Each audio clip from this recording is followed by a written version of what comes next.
cultura y verdad. Es una mesa donde vamos a aprender y a conocer una faceta de este artista mexicano tan reconocido que es José Clemente Orozco, la faceta de él como un monero, como un caricaturista político, como un crítico de su sociedad, de su tiempo, por medio de un medio muy noble que es la prensa. Esta mesa está compuesta por un podio de lujo, no encuentro otro calificativo. El día de hoy tenemos la presencia del maestro Eduardo del Río Ríos, a quien les doy un aplauso, por favor.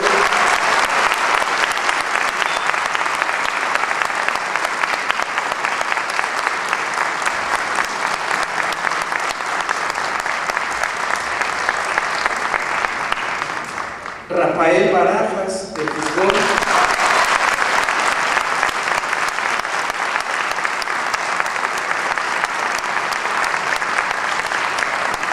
El maestro Gonzalo Rocha.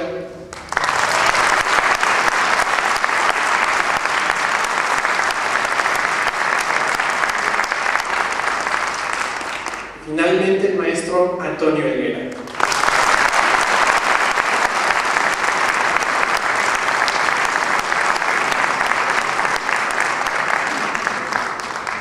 Pues bien, sin más preámbulos, los voy a dejar con 4 expertos que nos van a platicar un poco más de esta faceta de José Clemente Orozco. Bienvenidos todos ustedes también y espero que el evento sea totalmente de su agrado. Muchas gracias.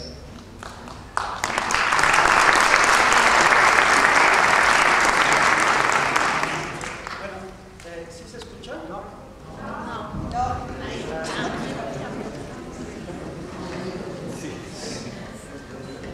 Son chinas estas cosas. No, ya. ¿Sí se me oye? Bueno, queríamos que al principio no hablara con primero. Ya sin tema. El mundo de la caricatura que... No se oye. Voy a hablar de agachado. En esta oportunidad les vamos a dar la palabra al maestro Fisgón.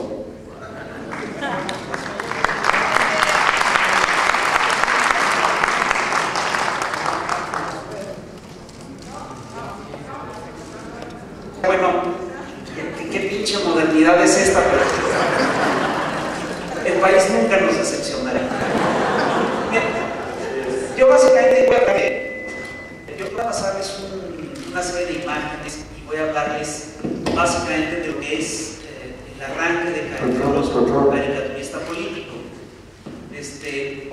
Orozco se inicia como caricaturista político en el marco de la campaña de prensa contra Madero. Una cosa muy curiosa con Orozco y la caricatura en general, no gustaba de hablar de su experiencia como caricaturista. Esto tiene una razón de ser. La razón de ser es justamente que arranca como caricaturista y como parte de la campaña de prensa contra Madero. Pasamos a la primera imagen. Si ustedes recuerdan, Madero es considerado así como un apóstol de la revolución. Lo llaman el apóstol de la democracia, San Francisco I. Y claro, la ejecución de Madero y Pino Suárez por Huerta es lo que le da a Madero esta aureola de mártir y de santo patrono de los mexicanos.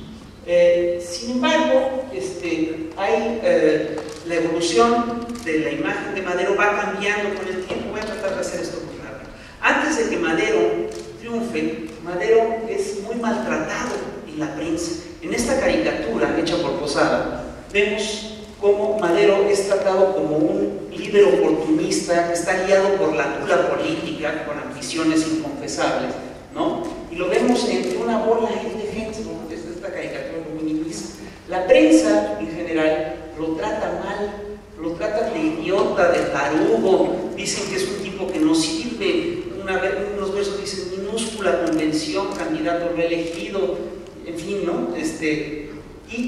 Cuando Madero se lanza finalmente a la revolución, se lanza finalmente, hace un llamado a las armas, Posada publica esta caricatura en la que lo coloca como la personificación de la muerte. No solamente es una calavera popular, la idea original de esta calavera era denostar a Madero. Y si nosotros leemos el texto original, vamos a ver que dice le dice millonario con dinero, ahora sí ya te pusiste, tu calavera que se quede confundida en tizonazos, es mucho millonario con dinero, es mucho lo que has perdido, en muerte te has convertido, ¿no? Y obviamente esto es parte de una campaña que sigue la prensa porfirista. En los primeros meses de la insurrección maderista, Madero prácticamente desaparece de la prensa nacional y vemos con frecuencia más caricaturas sobre Madero en la prensa yanqui que en la prensa mexicana. Madero, sin embargo, la insurrección de Madero, Porfirio apuesta a que no va a aprender.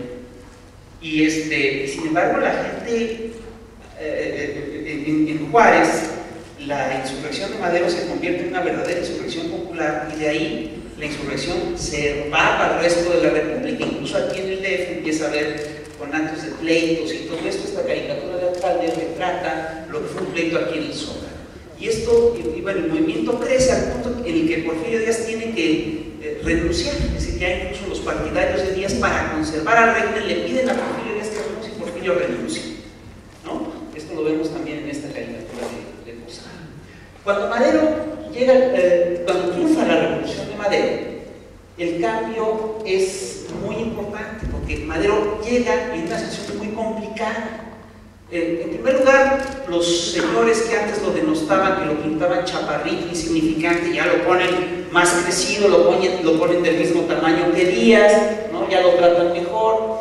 Y cuando firman los tratados de Juárez, pues hay la gran prensa porfirista lo trata finalmente como un pacificador, lo reconoce, le da su lugar. Y sin embargo, en la prensa maderista se advierte que la firma de esos tratados ha significado la derrota a futuro del movimiento. Plantean que con esa firma Madero lo que ha hecho es sacrificar el futuro de la revolución, y le auguran que la prensa porfirista, que el porfirismo en general, se lo va a echar atrás.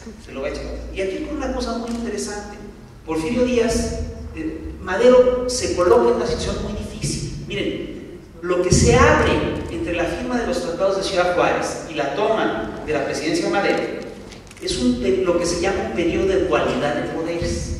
Es un momento en el que hay dos fuerzas en pugna que buscan obtener el poder, que buscan gobernar el país.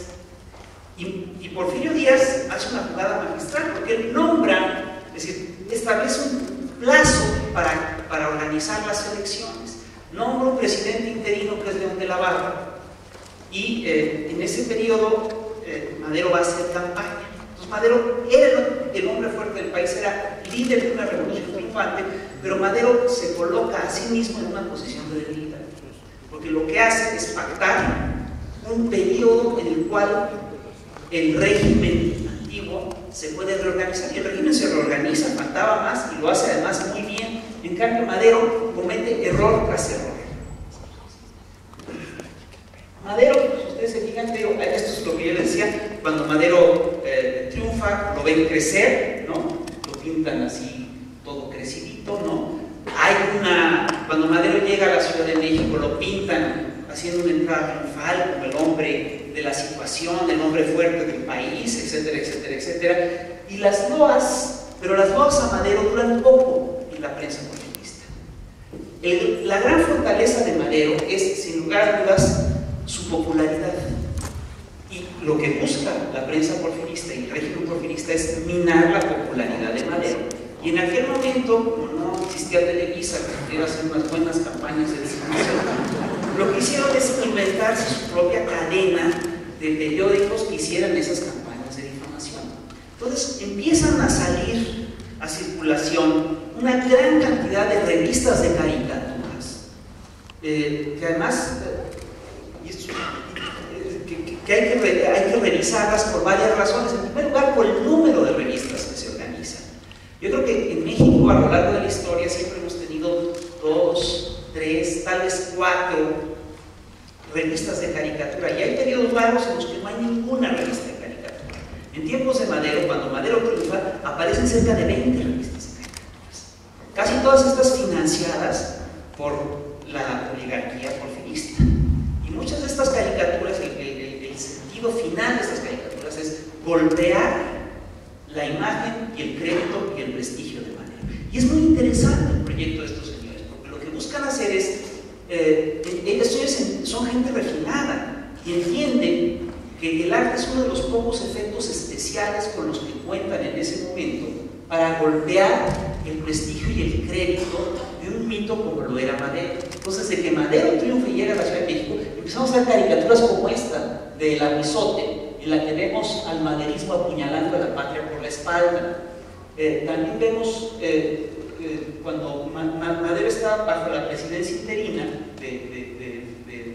de la Barra, vemos cómo juega la oligarquía y hace cosas fantásticas. Aquí pintan a Madero, es una escena fantástica, está el ruedo político y está Porfirio Díaz otorgándole la alternativa a León de la Barra, mientras Madero desde la barrera ve la acción política. Ellos saben muy bien lo que está haciendo, y lo que hace de la Barra es bien complicado. León de la Barra es un señor que actúa en las sombras, es un gran diplomático, es un tipo con mucha mano izquierda, y este señor envuelve a Madero, se maneja con mucho cuidado y va cerrando, va organizando muy bien sus movimientos y deja a Madero prácticamente sin margen de acción. Entonces, en este periodo de dualidad de poderes tenemos que Madero mete todas las patas que se puedan meter.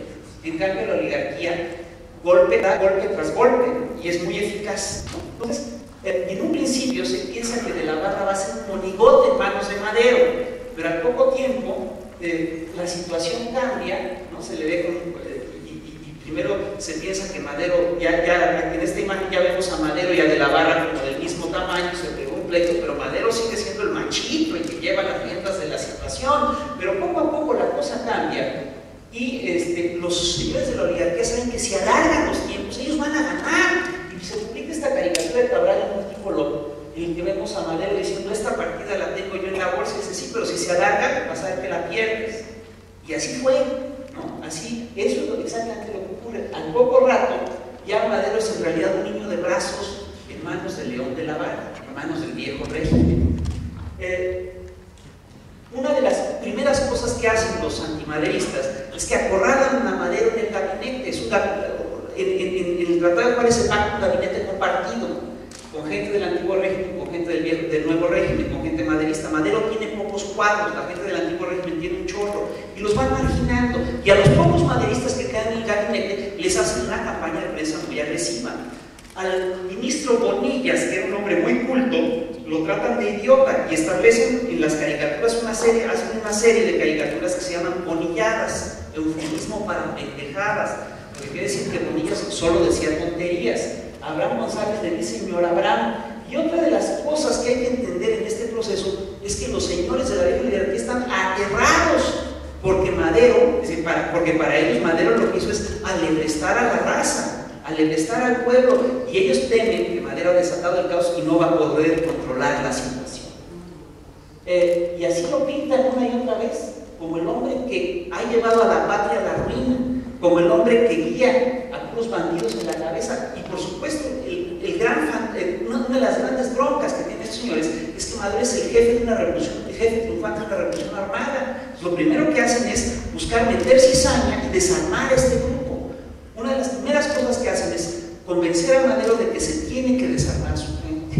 Cuando la gente de Zapata se empieza a desarmar, la gente de Zapata dice: bueno, no nos queremos desarmar porque no nos han cumplido con los acuerdos del Plan de San Luis, no han repartido tierras. Y estos dicen: eso no nos importa, se tienen que desarmar ya.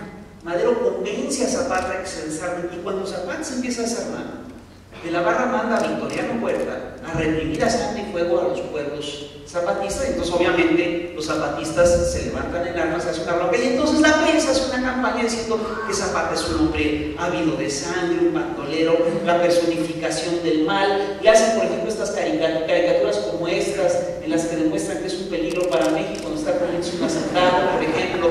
Le hacen estas otras caricaturas, por ejemplo. En esa época todavía se cree el pensamiento positivista está muy arraigado.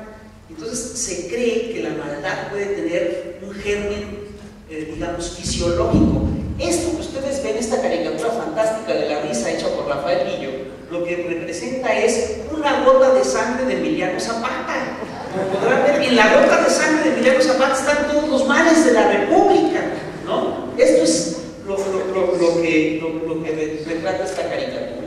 Y por supuesto, te digo, en un principio se cree que Madero va a arrasar en la presidencia, ¿no? Pero al poco tiempo se le presenta como rival a la presidencia Bernardo Reyes, se cree que va a ser una contienda muy fuerte, y al poco tiempo León de la Barra también se presenta como candidato a la vicepresidencia en una fórmula extraña de Madero, León de la Barra, de manera que a Madero lo tienen totalmente acotado y así lo dibujan una y otra vez en las caricaturas, ¿no?